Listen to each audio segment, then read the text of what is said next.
Сәлеметсіздер ме балалар? Бүгін 41-ші сабақты өтетін боламыз. Жаңа видеоларды көру үшін каналымызға тіркеліп, колокольчик батырмасын басыңыздар.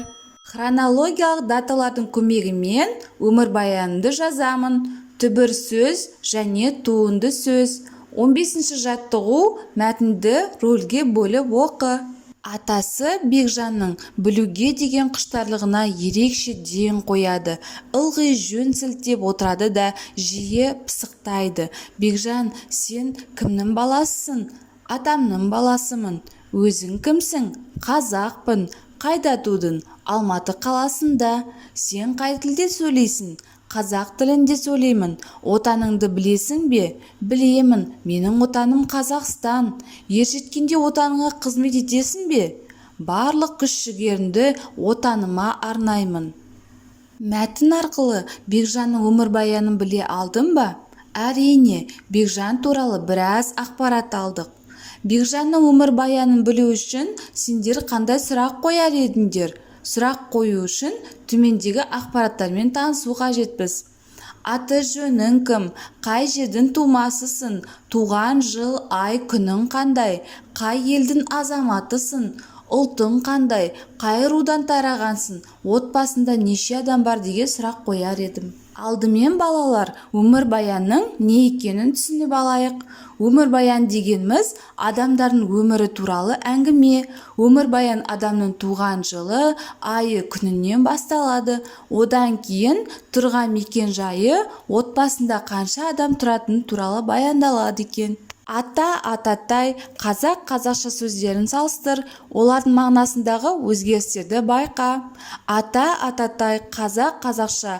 Бұл сөздердегі ата, қазақ сөздері түбір, ал жалғанған тай, ша жұрнақтары арқылы ол туынды сөзге айналған.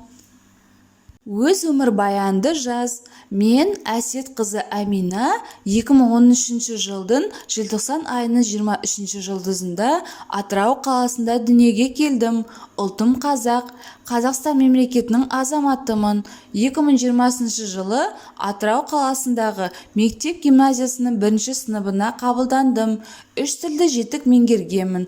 Қазақ, орыс, ағылшын тілдері. Жаңа нәрселерді үйренгенді ұнатамын. Қолөнер, сурет, би үйірмелеріне қатысамын. Туған туысқандарыңды қалай жақсы көресің? Сезіміңді қалай білдіресің? Ишара арқылы көрсет.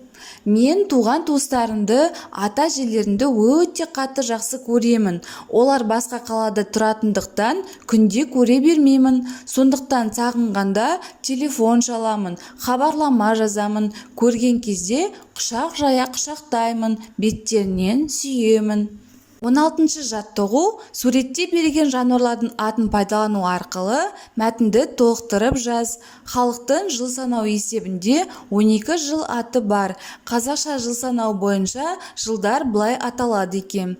Бірінші, жыл басы тышқан, сиыр, барыс, қоян, ұлу, жылан, жылқы, қой, мешін, тауық, ит, доңыз. Тышқанның қалай жыл басы болғанын есіңе түсір.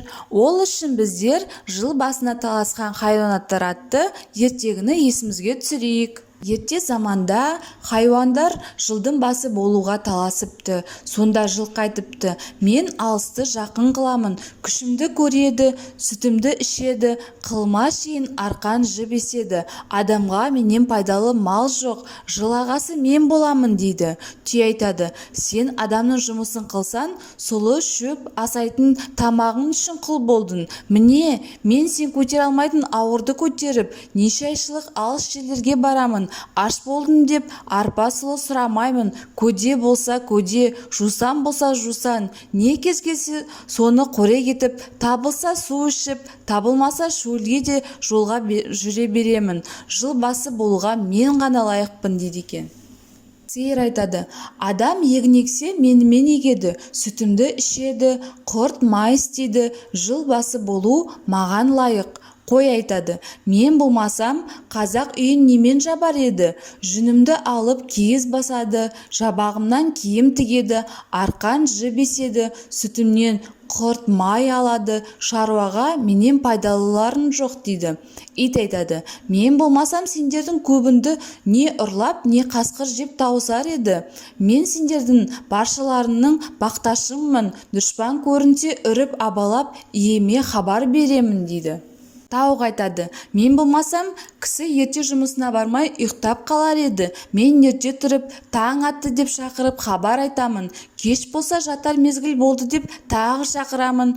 Тышқан не айтарын білмей тұрады да бір түрлі қулық ойлап жиылған көпке айтады. Бұл таластан ешнәрсе 15 жылды қарап тұралықта кім бұрын көрсе, сол жыл басы болсын. Өзгелері қарап тұрғанда түйе өзінің бойына сеніп, менен бұрын кім көреді деп тышқанның сөзін қостайды. Бәрі қарасып тұрады. Біраздан соң тышқан жорғалап түйенің өркешіне шығып отырады. Көп хайуан таласып, біз көреміз деп тұрғанда, биікте отырған тышқанды көріп, еш нәрсе демепті. Сонан соң жылды бәрінен бұрын тышқан көріп, хабар беріп, жыл басы болыпты. Түйе бойына сеніп құр қалыпты деген осы. Бір сөзге жинақ жалғау арқылы жасалған сөзді туынды сөз дейді. Татулық, достық, жазушы.